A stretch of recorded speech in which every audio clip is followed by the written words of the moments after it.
Or, because we, sheriff's office, Just give everybody, we're expecting a couple more, so we're waiting for Mario and Joe Brandt. Working on I did not hear from Martha. idea this morning. Is that if we have enough money, maybe I can start us a community center. Not like that. There's Tom. Not that much. Yeah. They just spent time on it. Oh, I'm sure they did. I'm sure they did. Yeah, we have, So project in municipalities that don't cost. well, you have a nonprofit that does community outreach. We have police nonprofit, isn't that Oh, correct? yeah, sorry. Community outreach thing? Yeah, we have a community nonprofit that just came to put the community. And you have that one house that. Makes a big difference. How are you doing? We're out trying to. Busy. Police department, which was. Busy. Taking care of that thing one next month. Mr. Sadowski, good afternoon. Small little building out, also church. Hello, Ruth. Do you have any Thank you? you. Hello, Chair. You know. Bridget, good afternoon, Bridget. Good afternoon, Carl. It's a lot. I don't know if you guys heard it. We're waiting for a couple of board members to get on. We'll start in about 2 minutes. Not quite, not there yet. We have like 6 I mean, I have some of them on the tax rolls. Seeing it around tax rules and that. 4 chickens, 4. Who's Martha?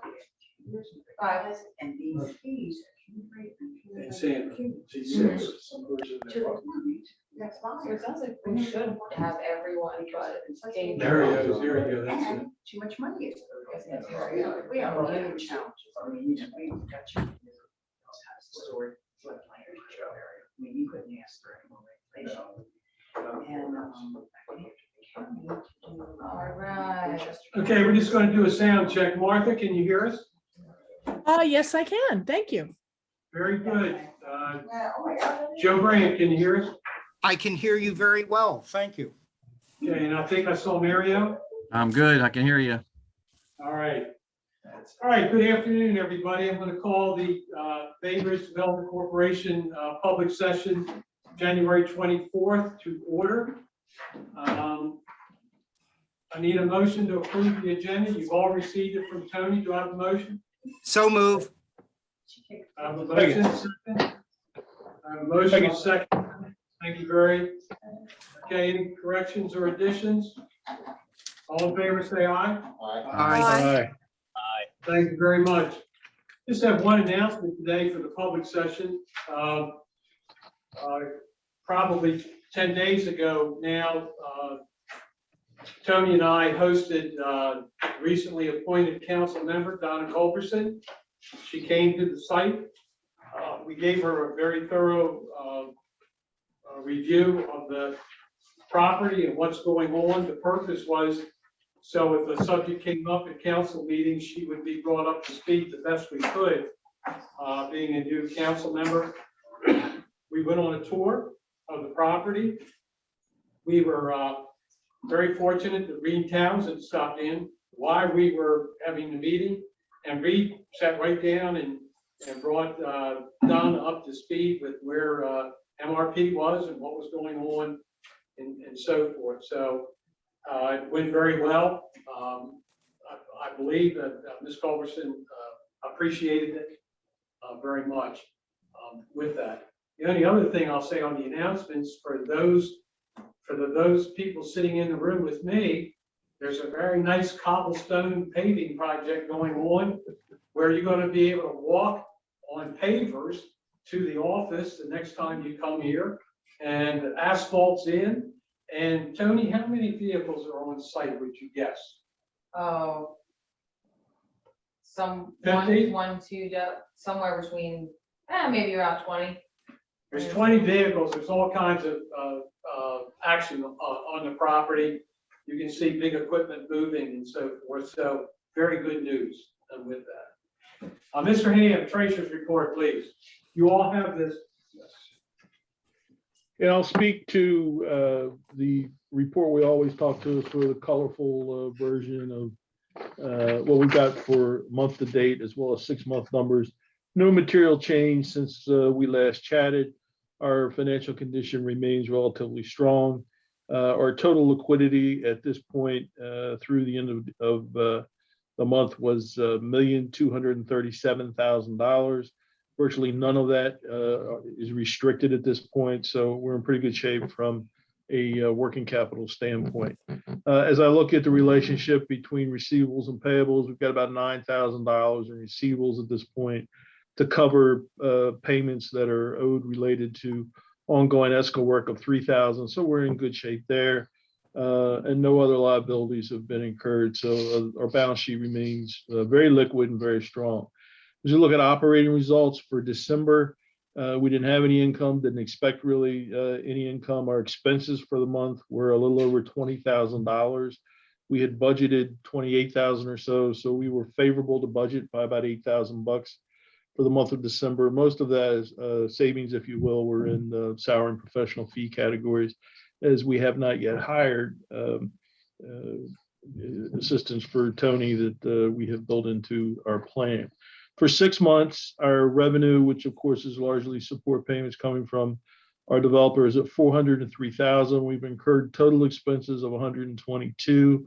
Those are $65,000 less than what we had in the plan.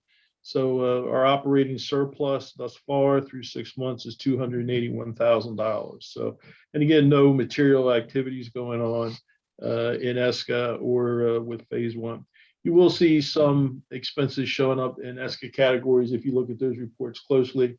I talked to Tony about this earlier. You know, we are scorekeeping anything that's related to ESCA activity, making sure we've got it categorized correctly so that it becomes eligible for reimbursement as we move that process along. So I think in good shape there. The only other thing I wanted to mention to the board is this is the time of year where we would typically be reaching out to engage our auditor for the last, I don't know, 7, 8, 9 years or so. That's been Wyrick Cronin and Sora. I had a conversation with the partner that leads our audit. They're undergoing some changes within the firm, some of which would, I'm told would definitely result in a material increase in cost related to the audit. I have for the last couple of years thought at some point we should probably put out an RFP for this thing at some point just to kind of test the market. And it can be considered to be a good practice to have a different firm from time to time, because every firm will kind of bring an area of concentration that's a little different than somebody else, or something that they're focused on that maybe somebody else didn't think was as important. So it can be a good practice. All that is to say, in a very cordial way, what we agreed to is that we would issue an RFP for this year. Wyrick Cronin can certainly be a recipient of that, and we'd be happy to entertain anything that they have to say. We'll also want to send that RFP to other auditing firms that do work for municipalities in Cecil County, as they'll be familiar through that with the process and how to roll this stuff up to the county as a component part of their audit. So Tony is working on a document that will do that. We'll think through the necessary categories, kind of score those as they come back. And at some point, either a month from now or 2 months from now, we'll be back with a recommendation to the board on selection of a new auditor. We will send it to Barbicane and Thornton, SB and Company, DeLeon and Stang, Jim Baxter, who's a local guy, Clifton Larson, who's a huge firm but does some work in the area, and Meyer Dussel, who does work for the college. Those are on our list at this point. There'll be others. And if any of you have firms that you know do this kind of work and want to send that to me or send it to Tony, we'll make sure that they get on the list to receive our RFP. So, Mr. Chairman, I have nothing else. Okay, we've got 2 things to deal with, but we'll work backwards. Anyone have any questions to Chick regarding the selection of an auditor, the process, the letting of an RFP and so forth, which will come back to the board at a later date for action? Any questions for Chick on that? No. Chick, we've had several auditors in the last 5 years, haven't we? We've had 2. No, we had Jess Crouch for a few years when I first came on this board, and it's been Wyrick Cronin ever since. Yeah, Wyrick Cronin took over in 2014. I thought we had two. Okay, I'm not hearing any dissent of the process. It's a good process. With that, thank you, Chick. The chair treasurer has submitted a treasurer's report for our action. Do I have a second? Second. Jim Reynolds, a second. Any questions for Chick on the December 2021 budget? Hearing none, all in favor say aye. Aye. Aye. Good, Matt had a question. I'm sorry, Matt? No, December 2021. Okay. Okay, just making sure. Thank you, Matt. Any opposition? Any abstentions? Thank you very much on that. Tony submitted you for your approval the minutes from the December 13th meeting. Do I have a motion to accept the minutes? I'll move for approval of the minutes. Thank you, Second. Mario. You got a second? Approval in a second. Okay, any corrections? All in favor, say aye. Aye. Aye. Any opposition? Any abstention? Thank you very much. Committee reports. Joe Grant, Tone School. Tome School. Okay, if you remember, we were submitting our grant package to DGS, Department of General Services. It is still there. The review will be taking longer than we expected because they were reviewing a lot more things than we thought they would, and they've been provided with that. Tony, have we heard any approximate date when that will be finished? The review? The quoted time frame is 30 to 45 days, and the reason we had a slight issue is there's a grant process chart in your grant packet when you get it. Our process chart was outdated. Apparently that process changed last year in 2021. It used to be that they wanted you to submit everything via hard copy and to a specific office, but now it's via email to a different office. So I don't even know if they got the original hard copy packet. When I talked to the office, they couldn't find it anywhere, but it's confirmed that it is with the right section now, and they are going through it. Even though they're past costs, they have to review the contracts within those costs. So our project has already been approved by MHT. There's no issues with it. So Joe, if you wanna, did you want to say anything else, or do you just want me to go into the memo? Well, what I was going to say is I believe that means we have a decision to make, doesn't it? Right, so as everyone knows, the original goal was we've expended a lot of money out of Tone School, or having to do with Tone School in a variety of areas. And if we can have some of those costs qualified as match, then we would have to spend less money out of the pocket from the BDC on the headmaster's roof repair. It's $50,000. The board already approved the project as it to not exceed $25,000. So all we're waiting for is to find out if those previous costs will be credited or not. So we still won't, in the end, we won't be responsible for any more than our original 25, but while we're waiting to find out if they will credit those costs, if we do the work now and it's completed before we get their response, we will have to pay the full amount before getting reimbursed. We will get reimbursed at least the 25,000 because that's the match. But if they credit some of those old costs, it could be upwards of the full 50,000. We're just waiting on that. So basically the recommendation that has changed is would the board be willing to front that full $50,000 so we don't have to continue waiting and risk more damage to the building? And that is the question. Well, I want to add two things. The executive committee discussed this, and the concern that I have, I won't speak for the executive committee. Every day we don't do something about the roof, the potential for damage it's not even, it's like exponential. Okay, and with that, so the executive committee, I think Jim and Chick would agree, believes that this is a good move on our part, and we fully expect to get that reimbursement. I'm sorry, Matt, were you going to say something? It seems to me like the brick and mortar part of this is more valuable to us than the cash. Mhm. I don't like wasting money like the next guy, but when it comes down to it, you know, we have the money and this is what we're trying to protect, so. Right. Well It's just, said. and the whole reason we felt it was necessary to bring up is because it's not our standard practice, especially when you look at our grants and ESCO work and everything. We like to make sure we have the money before we are incurring those costs or paying anything out. And in this situation, we're saying, well, we might have to front the costs and then just wait for them to be reimbursed. Anybody else have any comments or questions on this proposal? Just the past experience of what we spent on the Tome area, trying to preserve it. And we've let more waste, more damage go by not being aggressive and fixing what was about to go bad. I can remember there was a hole in the main building and we let it go and let it go. And it destroyed it. Mhm. Because we had the mindset we couldn't spend anything. I really do think it's not a question of us not having the money. We do have the money. We do have the money. Yes, Mhm. and so I think it would be, I really do think we'd be negligent if we didn't do about it. The other thing that I would just like to add is that, and Vicky can back me up on this, I'm just saying the roof on the Paw Paw Museum looks tremendous.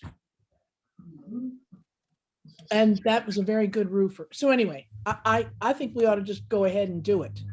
And if we get reimbursed, cool. If we don't, we've saved the building anyway. Carl, this Any is other comment? Bridget. I'm sorry. Yeah, go ahead. Bridget. Quick question. So the only challenge is it's not that the money is not there, it's the reimbursement side of it that's coming through the DGS's office. Yep. Is that correct? So who is your contact at DGS? It was sent to Deidre Bell. Okay. So So just, originally I went to Numa, if I'm saying Okay. her name.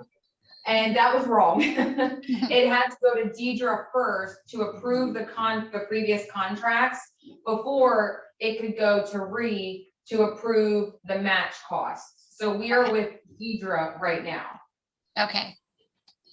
So if there's anything that I can do to assist in moving that a little quicker as you move Okay. forward, I could possibly assist with that. Does not change any decision or anything that you're doing right now, but just to Right. facilitate some more conversation. Thank you, Bridget. Vicky? Mr. Chairman, Wait, just a second. Vicky Rinkerman, go ahead. that's fine. MHP approves everything that you're doing, right? It went to MH2 first. Yep, they approved the project first. Tom? Confirmed. Thank you. No, all I was going to say is it sounds like an appropriate use of funds. Very good. So Any I other agree. I think comments? Okay, Joe. Carl, would do you we make even the- need a motion?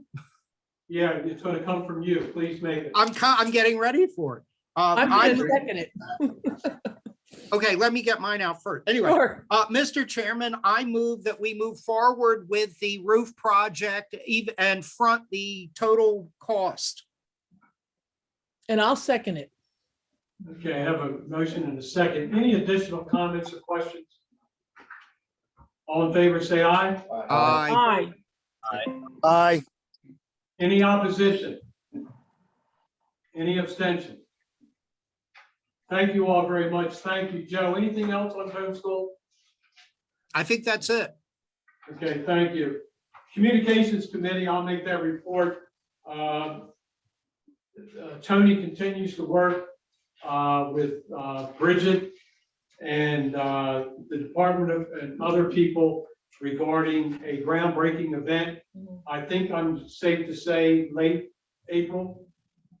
We're looking looking at sometime in April, sometime. after the General Assembly is out of session. We decided that let the session get over with and then we don't have any last minute emergency legislation debates and so forth interfering with, we have a lot of people on the guest list that we need to include. And with that, this requires no action. Bridget, we appreciate your efforts on this. Mhm. Yeah, Tony, are they moving it further than the 18th? I am waiting to hear from Reed. I reached out to him last week to find out. I know that he was unavailable the week of the 11th. And opening up past the General Assembly allowed us to not only look at Mondays, because Mondays were problematic for Hillwood. Gotcha. Because it's something that they have out in Texas. Okay, So I'm not sure of the time frame that they are looking at, but I'm assuming if he's unavailable that week, it's sometime after the 18th. okay, thank you. Very good. Environmental, you received this, but Mario, bring this up to date. You were up to date at I the last found an update meeting, then, and the meeting Mario. before that, and the meeting before that, and the meeting before that. Nothing's really changed. We are waiting to hear back from MDE on our embankment repairs. And there's been a change in the case manager, so we did get our good old Mark Mank has agreed to help us. I don't know if he's made any headway on that or not since Tony and I last talked about it, but we've made no news in this case is bad news. Yeah, so I did hear back from Mark at the end of last week, and he helped, his suggestion was connecting with Jennifer Smith, who we became very familiar with, Steve, and all of the permitting process for phase one. So she is the head of wetlands and waterways, and I did reach out to her, gave her an explanation of what happened, and let her know that, you know, we're just trying to find out who we need to follow up with, because we don't know who the previous inspector's replacement is, and the division chief has, no one has heard responses from them, so we don't know if they've even reviewed our application or if it's still just sitting somewhere, but that we've been working on this since 2019, and we're really trying to bring it to close. Yeah. Mario, I know it's in clear writing, but since it is a new topic, would you just discuss their committee's work with solar opportunities? All we've really done is talk for a few minutes and recognize that we need to sort of go steal some ideas out on the internet and come up with a sort of request for interest from folks to see what's out there. That we don't want to be limited to just folks that are calling Tony expressing Right. interest. We figure we might as well go see what's out there, because you know we may have something that's more valuable than we know it is. So we need to get together again on that, but that's sort of the preliminary discussions that we need to figure that out. Okay, great. Thank you very much. Any questions for Mario on the environmental report? We're going to move into old business, and Ruth, we're going to hear from you on the Open Meetings Act. You're on mute. You're still on mute? Thank you. There we Thank go. you. Good afternoon. You know, I'm going to try to hold this under 10 minutes because Tony asked me to hold this under 10 minutes. But as you know, there's the SB 269. Earlier, I referred the wrong bill to Tony, but it's SB 269. Which I was gonna ask you about that, because the one I looked up did not seem right. yeah, that was another one I was dealing with. But the 269, it essentially puts Bainbridge and also the two other instrumentalities I represent under the Open Meetings Act. That means we have to, Bainbridge has to follow the whole thing if that bill passes. And I think most likely the bill will pass. As you know, right now, the Bainbridge is exempt from Open Meetings Act 3-301, which just says that the board shall hold a open session, or it shall hold its meetings in an open session. We are exempt from that. And we also exempt from the 3-303, which talks about public attendance. So now it was really a simple thing that they did. They just added in that we shall follow I think it is for Bainbridge, the PIA and the Open Meetings Act. At least for my other agencies, it says that. But anyway, the if this bill passes by October, I think the bill will become effective. So I want to talk about some of the things that will change. If you can bear with me. All right.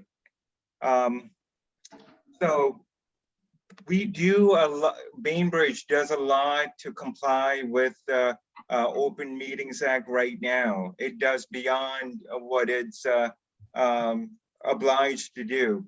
But when the Open Meetings Act, when we are not exempt from 3301 and 3-303,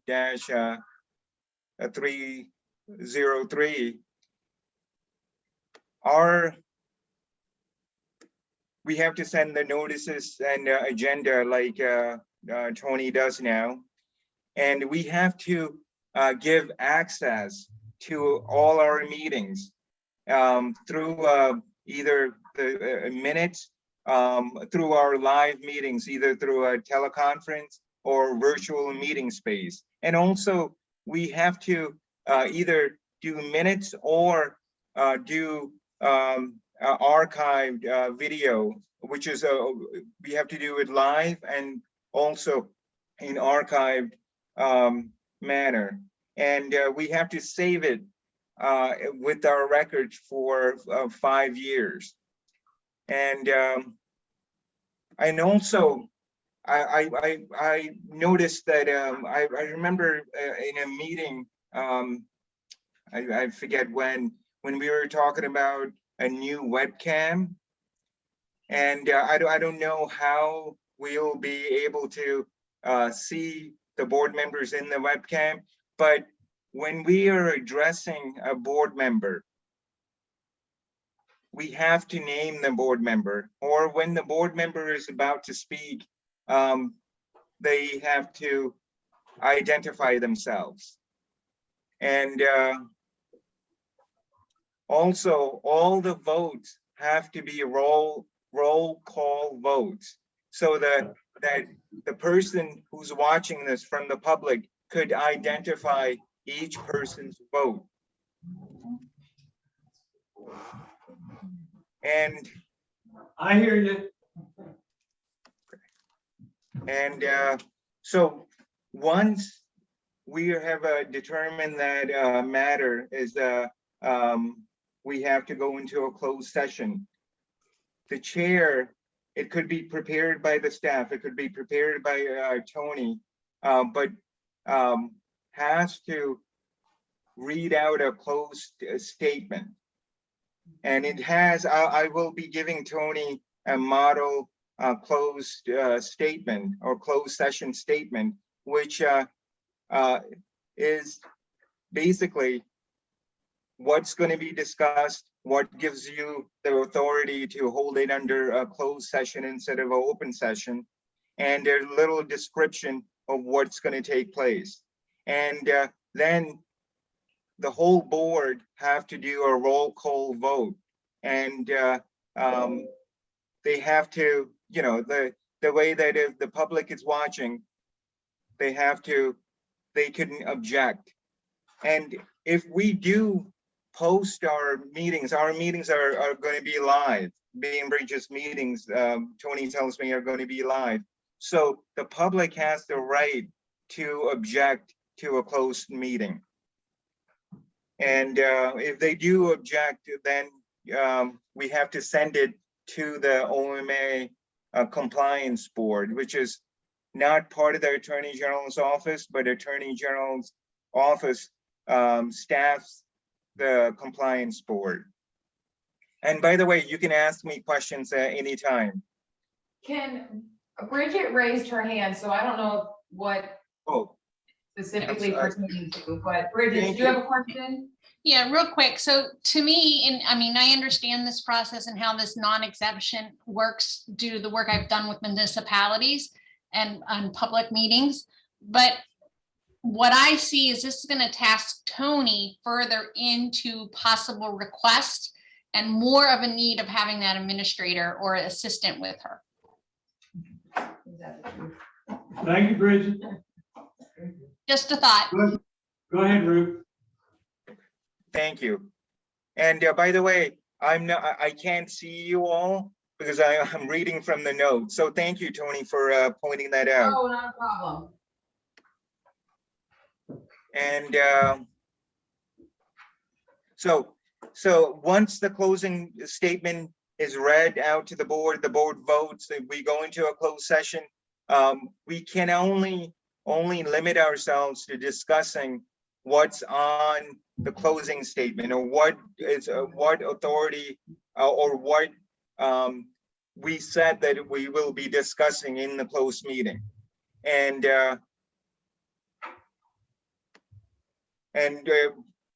the chair or Carl can use the statement as an agenda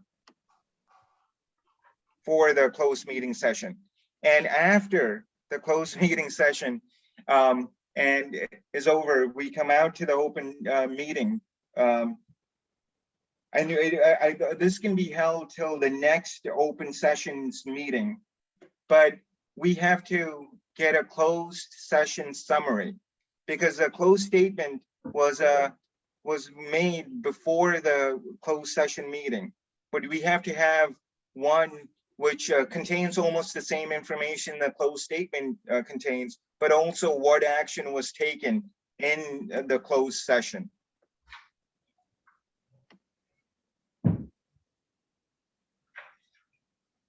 And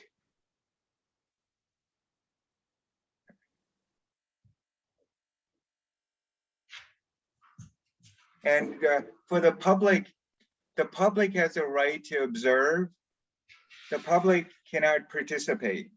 So unless the board chair or the board permits them to participate, they cannot participate. The only way they can participate really is through objecting to the closed session. And unless the board wishes for them to participate. And there are 15 closing extensions for a closed session. And I'm just gonna read them out. There's a personnel matters exemption, and all these exemptions have to be read narrowly, not broadly. So like for instance, a personal matters objection, it has we can talk about one employee or more, but it have to be specific employees or officials, or officials. And the same thing with the privacy and reputation exemption. That's more of a if the board is going to give an award to somebody else that's not part of the board, and it has some information that it believes should be held in a closed meeting or discussed in a closed meeting. And number 3 is real property acquisition exemption. 4, business location exemption. And business location is to consider a matter that concerns a business or industrial organization to locate, expand, or remain in the state. And the 5th one is the investment of public funds exemption. 6th, marketing of public securities exemption. 7, legal advice exemption. And then there's a pending and potential litigation exemption. And if you have questions about, I can expand on any one of these exemptions. And then number 9 is a collective bargaining exemption. Number 10 is public securities exemption. 11, scholastic licensing and qualifying examination exemption. Number 12, investigative proceeding regarding criminal conduct exemption, and other law exemption. And 14 is a procurement exemption, and 15 is a cybersecurity exemption. And most of them cybersecurity exemption and the public security exemption has to be disclosed. The closed meeting minutes has to be disclosed upon the next open session. And if any of these 15 matters, there's no need to be to hold that matter in a closed or there's no need to or the board feels that the board can disclose the closed session matters. It should unseal the closed session minutes on the next open sessions meeting. But in the closed statement and closing statement and the closing summary, it just have to be enough to disclose what you're talking about without it violating the confidentiality. The more, it wants you to describe as much as you can describe without disclosing the matter, the closed session matter. And then there's the meeting documents. The minutes, well, like I said, the minutes or the live and archive video has to be stored for 5 years. And essentially, it should be someplace where the public can get them, or if the public requests them, anything, even the closed statement and closed summary, the public has a right to request. I think that's about it without going into detail. I'm sorry, yes? Okay, Ruth, I just need to clarify something. You're discussing what could pass in October? Yes. Or is this what we're required to do now? No, well, it's my understanding that Tony was trying to get the board used to this. No, don't clarify, just answer. Is Oh, this yes. going to be moved on in October? It might be moved out in October if the bill passes. If the bill passes, okay. The second thing is, would you clarify if somebody objects to a closed session? How does that work? Can we keep going or what? Yes, we can keep going, but we have to note the objection, and then we have to send the closing statement to the Open Meetings Act Compliance Board. Okay. A personnel matter, so it doesn't matter, it doesn't hold our meeting up, we just need another hoop we jump through, but we can move forward. Yes. Okay, second thing is a personnel matter. We can say in a personnel matter, Tony brought us up to date on the applicants who applied for the part-time office assistant position. Is that enough? In a minutes at the next meeting?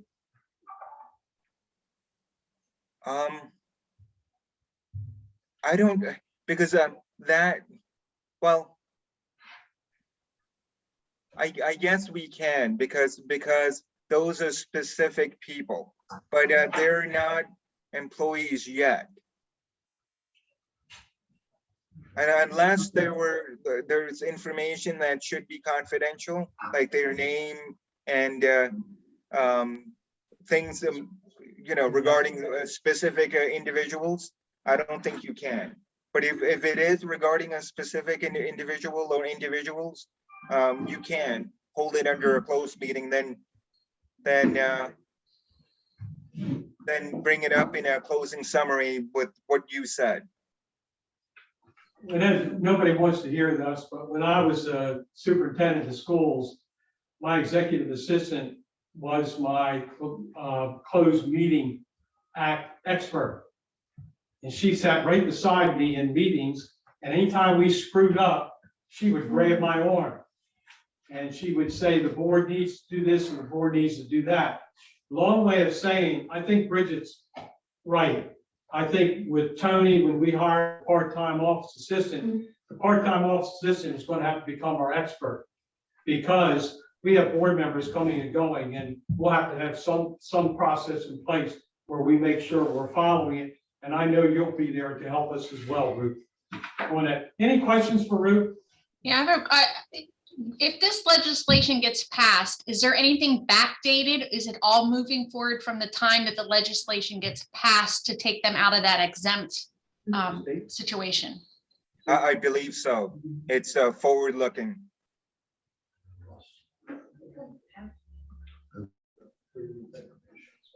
Can you give me the bill number again that's under consideration? It's SB 269.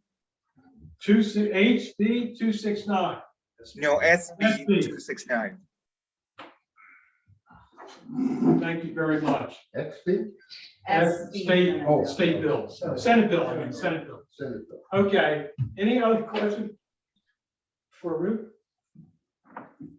Okay. Now, during this meeting, I have been doing a voice vote on items. All in favor, say aye. Are you telling me that if this becomes law, every vote we take will have to be a roll call? Yes. Just the voting members, no. Well, it'd be 9 people. Right. It'll be 9 people, right? Okay. All right. Yeah, I had a hard time before, so. Thank you, Ruth. Carl will do a better job than I do. I know you'll keep us informed, and I'm gonna, tomorrow morning, with my cup of coffee, I'll get on the Senate website and look at this baby, see what's going on with it. Sure. And if anyone has any questions, after today, you can ask Tony, and I can speak to you individually or as a board. Thank you, Ruth. Excellent on that. Tony, update on phase 1 for the public? There are no current updates, nothing of significance on phase 1. We're just in the process of working on the land use covenants with MDE Phase 2? in holding, waiting on planning from our developer. Infrastructure? I will have an update on infrastructure tomorrow during the weekly progress meeting. So if you would like, I can send out an update to the board on where we are, because they did not focus on that last week. I didn't ask you, Steve. Do you have any comments on infrastructure? No, other than Tony, they are a part of the construction contract that's underway right now. So the Right. expectation is they're going to be clearing the site and digging piping.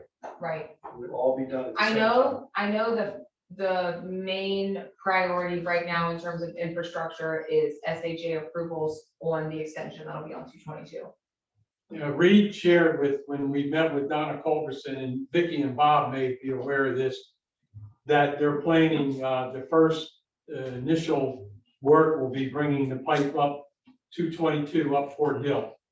And and then once it gets to the property where it's coming onto our property, or, then it's easy. But getting it up Fort Hill will be a little bit of a challenge, but they're working on that. I saw that. I'm looking forward to the reduction of truck traffic. There you go. Aren't we all? I don't believe we have anybody from the public on, do we, Tony? Okay, I have nothing more to add, so I'm gonna call for an adjournment of the public session, and then we're gonna take a motion at the top of your closed meeting. There is a motion that I'll need somebody to read. I have a motion to adjourn the public session. So be it. Do I have a second? Second. I have a motion and a second. Okay, Jim Reynolds, how do you vote? Aye. Matt Vaughn, Aye. Chick Ham, Aye. Martha Burkowski, Aye. Sandra Edwards, Aye. Joe Brandt, Aye. Mary again Jennings, Aye. and the chair votes aye, and board member Dave Rudolph is absent today. With that, have a motion to go into closed session. Hold on, let me end. Wait a minute. I gotta end the recording.